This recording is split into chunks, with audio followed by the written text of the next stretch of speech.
बिल्कुल। बहुत सारे ऐसे परिवार से मेरे यहाँ बच्चे आते थे जिनकी इकोनॉमिकल कंडीशन बहुत खराब थी, लेकिन आज वो बच्चे सबल हैं, अपने आप पे आत्मनिर्भर हैं और कम से कम नहीं तो महीने का 30 से 35 हजार रुपये अर्न कर रहे हैं। इस तरह का एक पोज बनाया है हम लोगों ने कि आप इसको अच्छे से सिर्फ पूजनीय नहीं कह सकते, एक मोहब्बत की प्रतीक है।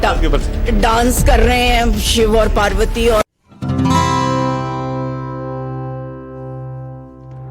घुमक्कड़।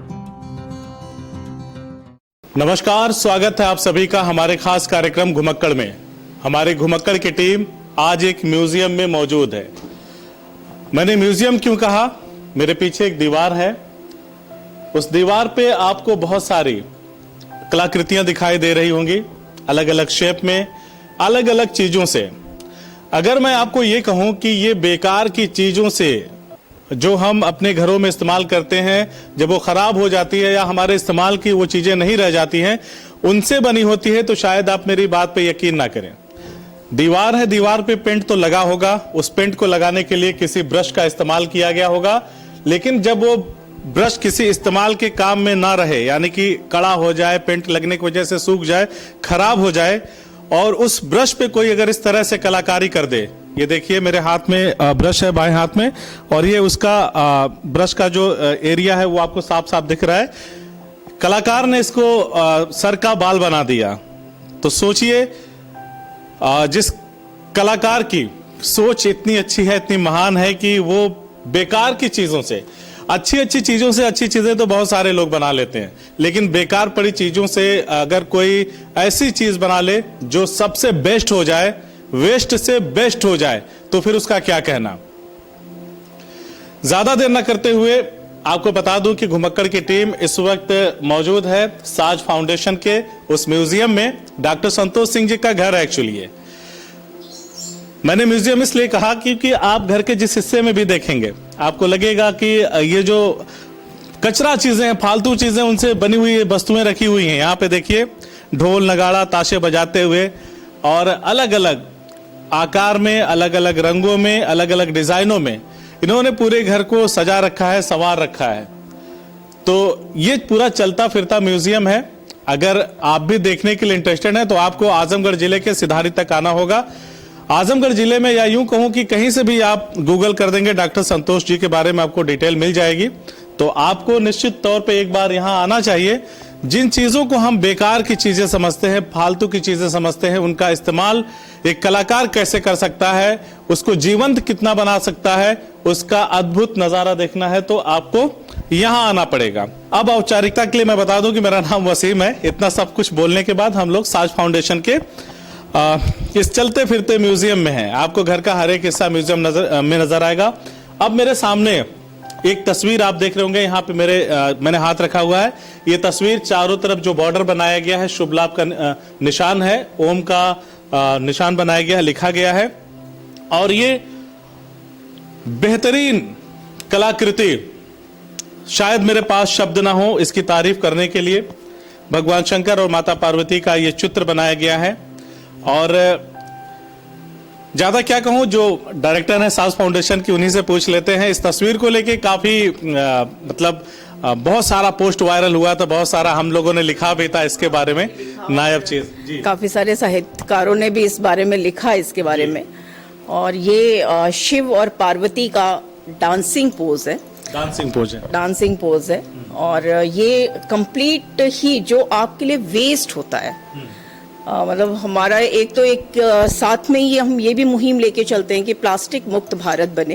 प्लास्टिक मुक्त, हाँ, यानी पर्यावरण को भी ध्यान रखते हैं। तो बाहर जो भी हमें प्लास्टिक का कचरा दिखता है तो वो हम लोग घर उठा लाते हैं और उसको फिर रूप देते हैं। तो ये पूरा जो आपने बताया, इसका ये पूरा प्लास्टिक की बोतलों से ही बना हुआ है। इसमें 8 बोतलें इस्तेमाल हुई हैं प्लास्टिक की। ध्यान से सुनिएगा, हम लोग कचरा जो है घर का बाहर फेंक के आते हैं। कुछ लोग हैं आजमगढ़ के जो कचरा बाहर से अंदर लेके आते हैं और अंजाम ये होता है।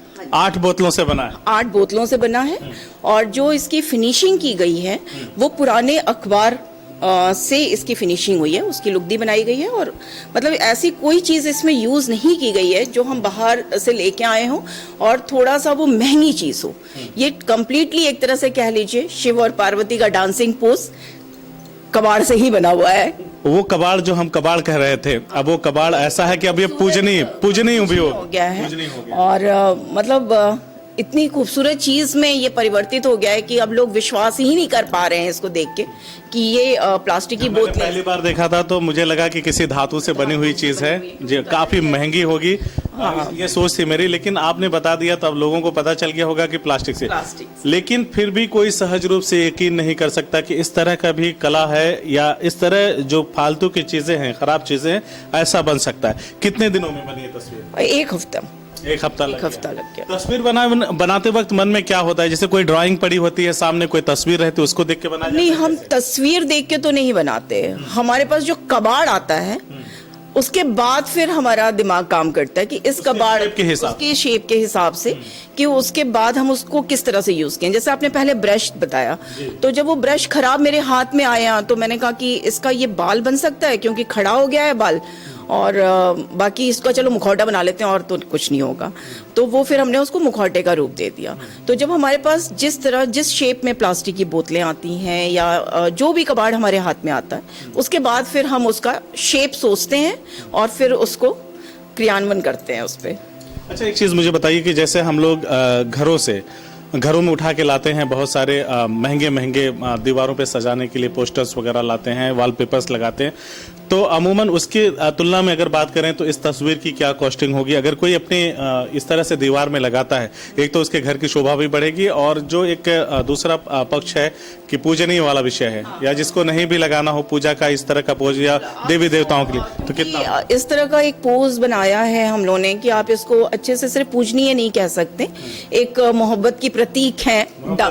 डांस कर रहे हैं शिव और पार्वती और अपना एक मतलब एक तरह से कह लीजिए कि पूरा एक प्रतीक ही हमने प्यार का इनका बनाया है। तो ये आप ड्राइंग रूम में बहुत आराम से सजा सकते हैं, रूम में लग सकता है। आपने लगाया भी है।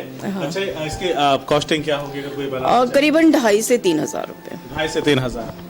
यकीन मानिए कि 2,500 से 3,000 रुपए देके ये चीजें नहीं मिलने वाली, लेकिन ये बहुत ही रिजनेबल रेट में है और इससे बच्चों को रोजगार भी मिलता है। बच्चे नई चीजें बिल्कुल बहुत सारे ऐसे परिवार से मेरे यहाँ बच्चे आते थे जिनकी इकोनॉमिकल कंडीशन बहुत खराब थी, लेकिन आज वो बच्चे सबल हैं, अपने आप पे आत्मनिर्भर हैं और कम से कम नहीं तो महीने का 30 से 35 हजार रुपए अर्न कर रहे हैं।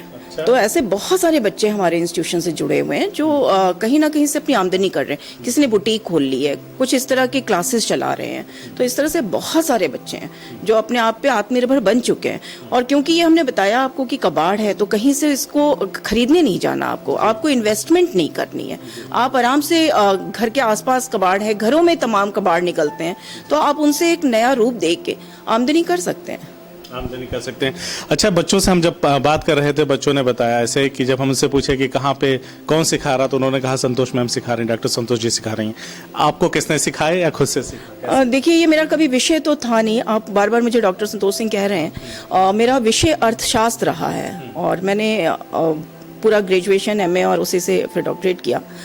तो ये विषय तो मेरा कभी था नहीं, शायद गॉड गिफ्ट ही इसे कह लीजिए। हमें जो आपका पद था उससे डिफरेंट, बिल्कुल डिफरेंट है और एकदम एंटी कह लीजिए। कहाँ इकोनॉमिक्स पढ़ रही थी और फिर मैंने ये एक कला, तो ये एक तरह से जैसे लता मंगेशकर को कहा जाए कि गला और सुर भगवान की देन है, वैसे ही शायद मेरे हाथ भी भगवान की देन है और शायद विशेष मकसद से दिए गए हैं, तो उस मकसद में मैं लगी हुई हूँ। अच्छा, आपके लिए कितना मायने रखता है इस तरह की कलाकृतियां बनाना, ये चीजें होना आपके लिए कितना मायने? ये मेरे लिए एक तरह से कह लीजिए मेडिकेशन है। और लोग कहते हैं कि मेडिकेशन करना चाहिए, मेडिटेशन होना चाहिए। तो जब मैं बहुत फ्रस्ट्रेट होती हूँ तो एक तरह से कोई भी नया रूप देना वो मेरे लिए मेडिटेशन होता है। मैं कहीं से भी कोई स्ट्रेस है या कुछ है तो मैं कोई ना कोई एक नया कलाकृति बनाते हैं। तनाव को कम करने की कला सबसे एक ये बहुत बड़ा मेडिटेशन है हमारे लिए। मतलब मैं हमेशा प्रसन्न रहती हूँ क्योंकि कुछ ना कुछ नया मेरे दिमाग में चलता रहता है। तो देखा आपने, हमने बात किया इस तस्वीर को लेकर के। इस तस्वीर ने बहुत ही प्रसिद्धि पाई, तमाम लोगों ने, साहित्यकारों ने लिखा डॉक्टर सोनी जैसे विद्वानों ने लिखा इसके बारे में, और जहां तक थोड़ा मोड़ा आ सकता था मैंने भी लिखा, अपने हाथ आजमाए। और मैंने पहले ही कहा कि यहाँ पे ऐसी ऐसी अविश्वसनीय चीज़ें बनती हैं, आपको देखनी चाहिए, ज़्यादा दूर नहीं है। इन्होंने एक और चीज़ बनाया है, उसको भी मैं आपको दिखा दूं। ये देख करके आपको सहज यकीन नहीं कर पाएंगे आप, लेकिन आपको आना चाहिए इन चीज़ों पे यकीन करने के लिए। ये क्या बनाया है आपने? ये देखिए, ये बच्चे गए थे, हम लोग ऐसे ही टूर पे गए थे चंद्रमा ऋषि आश्रम में, तो वहाँ बांस की जड़ें पड़ी हुई थी, तो बच्चे उठा लाए। और अब ये बांस की जड़ का ये रूप है, ये पूरा एक चील का, बाज का शेप दिया हुआ है, और ये बाज पूरी प्लास्टिक की बोतल से है, और ये पूरा जो बेस बना हुआ है ये वेस्ट जड़ है। तो एक ये तरह बांस का जो वेस्ट था उसको आपने बेस्ट बदल दिया है। तो इस तरह की कलाकृतियां हैं, इस तरह की चीजें होती हैं साज फाउंडेशन में। आपको एक बार जरूर विजिट करना चाहिए, देखना चाहिए यहाँ पे किस तरह से काम होता है। और निश्चित रूप से बधाई की पात्र हैं डॉक्टर संतोष, जिन्होंने प्रतिभावान बच्चों को या उनकी प्रतिभा को पहचाना और अपने साज फाउंडेशन में उनको बेहतर तरीके से एक शिल्पकार, एक मूर्तिकार के तौर पे विकसित कर रही हैं, बना रही हैं, और उनके सपनों को एक नई उड़ान दे रही हैं। हमसे बातचीत करने के लिए बहुत बहुत शुक्रिया। थैंक यू, नमस्कार। CIB इंडिया न्यूज की सभी खबरों को देखने के लिए लाल रंग की बटन को दबाकर चैनल को सब्सक्राइब जरूर करें, घंटी जरूर दबाएं, ताकि हमारी सभी खबरों के नोटिफिकेशंस आप तक पहुंचते रहें।